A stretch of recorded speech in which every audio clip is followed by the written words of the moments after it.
La voiture est une nécessité. Ce n'est pas un bien. Répète après moi. La voiture est une nécessité. Ce n'est pas un bien.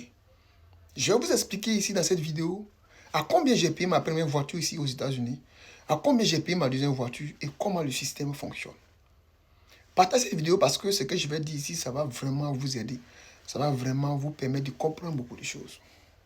Quand je suis arrivé ici, je suis tombé sur un bon tuteur. Et mon tuteur, comme ça, qui me dit, quand je suis arrivé, il me dit, quand tu vas commencer à travailler, mets dans ta tête que je n'ai pas besoin de ton argent pour payer le loyer. Je n'ai pas besoin de ton argent pour participer aux frais de la maison. Mais j'ai besoin que tu saves ton money.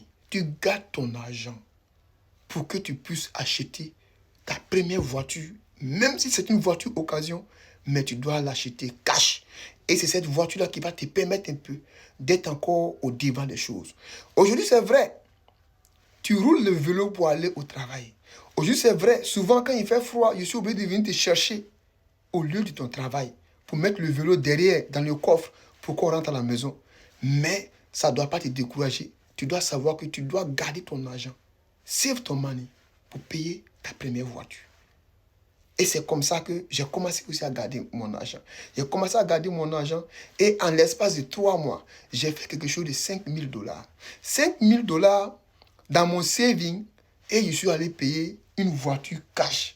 Une Chevrolet Chevy Cruze année 2013. C'était ma première voiture à $5 000 en l'espace de 3 mois de travail. C'est pourquoi je vous dis en même temps dans cette vidéo, quand vous venez ici aux États-Unis, entendez-vous avec vos tuteurs. Essayez de causer avec eux, de leur demander ce que vous ne comprenez pas. Voilà. Parce que ici, la plupart des personnes, souvent, on se sépare un peu avec nos tuteurs en queue de cheval. Et quand c'est comme ça, c'est pas intéressant. Bref, je continue. Et de là maintenant, j'ai commencé maintenant à rebondir dans les choses. J'ai ma propre voiture maintenant, j'ai mon permis, j'ai les trucs, je bouge un peu. Et de là, tu peux maintenant commencer à voir maintenant comment entamer les rendez-vous de madame, les trucs comme ça. C'est de là que tout est parti. Et aujourd'hui, j'achète ma deuxième voiture, cash encore, à $6 500.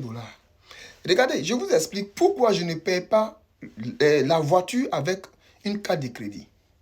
Je vous dis en même temps, quand vous venez ici, on vous dit non, il faut build ton crédit, il faut faire... Ne vous mélangez pas dans les histoires de crédit d'abord. Parce que tu viens d'arriver dans un système que tu ne comprends pas. Il faut comprendre le système avant de te jeter dans cette histoire de crédit. Ici, le crédit est bon. Le crédit est très bon. Mais quand tu ne comprends pas, tu vas te créer des soucis. Et après, là, tu vas avoir un crédit score qui est très, très bas. J'ai fait combien d'années ici? Comme vous le savez, je vous ai déjà dit que j'ai fait quelque chose de 2 ans, quelques mois ici.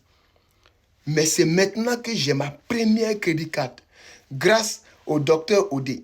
Et une dame qui me suit beaucoup sur Internet. Ici, on se suit ensemble. Elle est conseillère dans tout ce qui est comme au carte de crédit, carte bancaire, les trucs comme ça. Et c'est grâce à elle là que je peux suivre ces conseils-là. Et aujourd'hui, j'ai ma première carte de crédit. Et je ne me suis pas lancé dans les crédits en même temps. Regardez, vous pouvez payer vos voitures cash et ça vous permet d'avancer rapidement dans votre vie. Et après là, vous allez commencer à build maintenant vos crédits parce que vous comprenez le système. C'est Dieu lui seul qui copine des chiens. C'est Dieu lui seul qui reconnaît une fourmi enceinte. C'est Dieu lui seul qui lave le dos d'un serpent et qui gratte le dos d'un serpent. C'est Dieu lui seul qui peut ouvrir une porte et fermer encore une porte. Le sommeil, c'est pour les faibles. Le sommeil, c'est pas pour nous. Le sommeil, c'est pour les enfants d'héritiers. Que Dieu vous bénisse. Ensemble, rendez-vous au sommet, Inch'Allah. Je m'appelle Yoda le Bon.